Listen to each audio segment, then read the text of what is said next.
Hello defence aspirant, बहुत सारे आप लोगों के कमेंट्स है क्या हमारा जो 2025 में जो अग्निवीर भर्ती होगा, जो कि मैंने आपको बोला था फरवरी में आपकी वैकेंसीज निकलेगा। फरवरी टू मार्च की ड्यूरेशन में आप फॉर्म अप्लाई करेंगे थ्रू अग्निवीर, और जितने भी आपकी परमानेंट ट्रेड्स है। साथ में आपकी जो एग्ज़ाम होगा वो अप्रैल के महीने में होगा। कब होगा? अप्रैल के महीने में होगा। अप्रैल 1 से आपकी एग्ज़ाम शुरू हो जाएगा, और जितने भी सारे एग्ज़ाम्स होंगे आपकी 2025 में कंडक्ट किया जाएंगे, और 2025 दिसंबर तक ख़त्म किया जाएगा। उसके बाद ये है कि 2026 में दूसरा वैकेंसी निकलेगा। सेकेंड जो आपके मन में डाउट रहता है कि जैसे एक वैकेंसी खत्म हो गया, दूसरा वैकेंसी कब निकलेगा। देखिए, आज की डेट में साल में एक ही बार ही वैकेंसी आपके आता है। पहले हमारे ज़माने में होते थे 2010, 11, 12 में।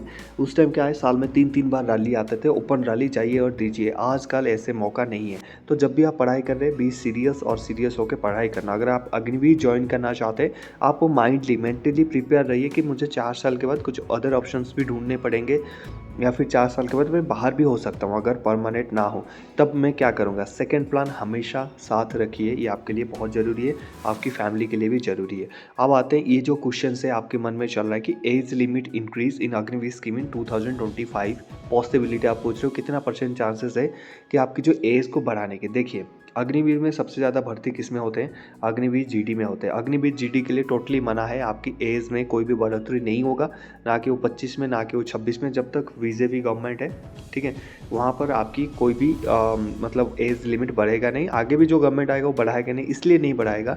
आदमी या फिर कोई इंसान या फिर कोई कंपनी तभी वो चीज़ों को लेता है, सामने लेता है, सीरियसली लेता है, जब उसको उसमें डेफिशिएंसी यानी कमियां नज़र आता है। देखिए, यहाँ पर जब अग्निवीर स्कीम को बनाया गया था, सबसे पहला रीज़न क्या था? यूथफुलनेस। आपने काफ़ी वीडियो में सुना होगा, यूथफुलनेस, युवा बनाना है, सेना को युवा बनाना है।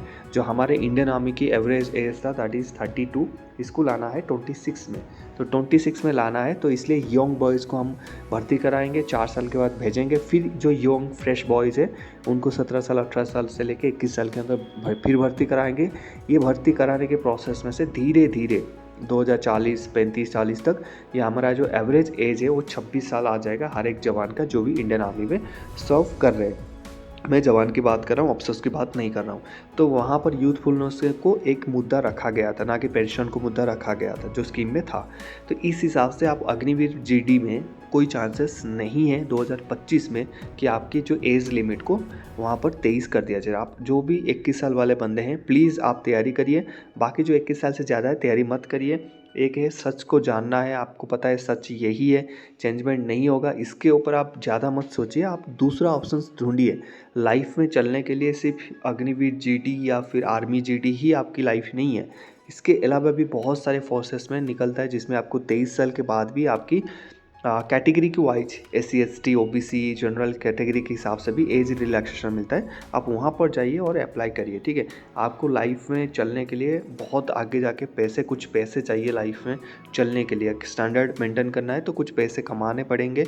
तो उसके लिए ग्रीडी मत होइए कि अग्निवीर जीडी में 21 से जब 23 होगा तब तक वेट करूँगा, तब तक दूसरा भर्ती दूंगा ही नहीं। पहली बात तो ये होगा ही नहीं। अब आते हैं टेक्निकल और क्लर्क की बात करते हैं। देखिए, जो क्लर्क होता है ना, वो भी टेक्निकल में आता है। उसको बोलते हैं सोल्जर टेक्निकल क्लर्क, या फिर soldier clerk technical. Nursing assistant भी टेक्निकल में आता है, सोल्जर नर्सिंग असिस्टेंट टेक्निकल। ठीक है, तो वहाँ पर क्या है, तो ये जो टेक्निकल्स वाले हैं, इनकी आया था बीच में कि 23 साल होने वाला है, जिसके ऊपर रिव्यू चल रहा था कि 17.5 से लेके 21 था, इसको 23 कर दिया जाए। इसके ऊपर देखिए 50-50 चांसेस है कि जो टेक्निकल वालों की और जो क्लर्क वालों की, इनकी 23 हो सकता है। वो कब होगा? जब होगा जब डेफिशिएंसी आएगा, मतलब जितना कैंडिडेट रैली में आना चाहिए, अगर उससे कम कैंडिडेट आया। मान लीजिए हमारा 10,000 पोस्ट है टेक्निकल और क्लर्क में, हमें चाहिए एटलीस्ट 40,000 कैंडिडेट, जिसमें हम 10,000 ले सके। क्योंकि अगर 10,000 कैंडिडेट आए, 15,000 आए, उसमें से अच्छे कैंडिडेट हमें मिलेंगे नहीं। तो वहाँ पर अगर आपने एज लिमिट सेट किया 21 में, और वहाँ पर 10,000 पोस्ट है और कैंडिडेट आ रहे 15,000 या 20,000, तो वहाँ पर आर्मी ये सोचेगा कि हमारे को अच्छे कैंडिडेट नहीं मिलेंगे, जो आएंगे उनको लेना पड़ेगा, क्योंकि इतनी वैकेंसी है और कैंडिडेट ज़्यादा नहीं है। तो इस हिसाब से यहाँ पर क्या होगा, एज को बढ़ाया जाएगा, 21 से 23 किया जाएगा।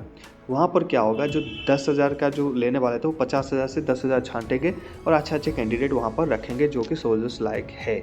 तो वहाँ पर एक चांसेस बन सकता है, लेकिन इसके ऊपर अभी के हिसाब से, आज नवंबर है, नवंबर के हिसाब से 0% चांस मुझे भी लग रहा है कि 2025 में जो टेक्निकल है क्लर्क वालों का, ये एज आपकी इंक्रीज़ होगा। ठीक है, ये भी 0% चांसेस है। अग्निवीर भी 0% चांसेस है। जो बाकी जो ट्रेड है जैसे नर्सिंग असिस्टेंट हो गए या फिर आपकी जो सिपाही फार्मा हो गए, उनकी जो भी एज था उस हिसाब से उनकी एज है। जो सिपाही फार्मा 19 से 25 और जो नर्सिंग असिस्टेंट है 17.5 से 23, उनकी अभी तक वो फिक्स है, उसमें कोई चेंजमेंट नहीं है। तो यहाँ पर आई होप मैंने आपके आंसर्स कर दिए। जो भी 2024 में आपकी एज लिमिट था वो 2025 में डेफिनेटली 100% वही कंटिन्यू हो रहा है। जो इस कैटेगरी में आते हैं वो इसकी तैयारी करें। और जैसे ही अगर कोई अपडेट्स मिलेगा टेक्निकल वालों के लिए, हम बिल्कुल हमारा जो टेलीग्राम चैनल है आर्मी सर ऑफिशियल, और इस चैनल पे हम आपको अपडेट करा देंगे। आप चैनल को सब्सक्राइब, बेल एंड नोटिफिकेशन को ऑन करके रखना। आपके कुछ डाउट्स है या फिर कुछ और चेंजमेंट होना चाहिए आपकी तरफ से कोई पॉइंट है, आप नीचे कमेंट कर सकते हैं। मिलते हैं नेक्स्ट टॉपिक में गाइस। जय हिंद, हैप्पी यूनिफॉर्म।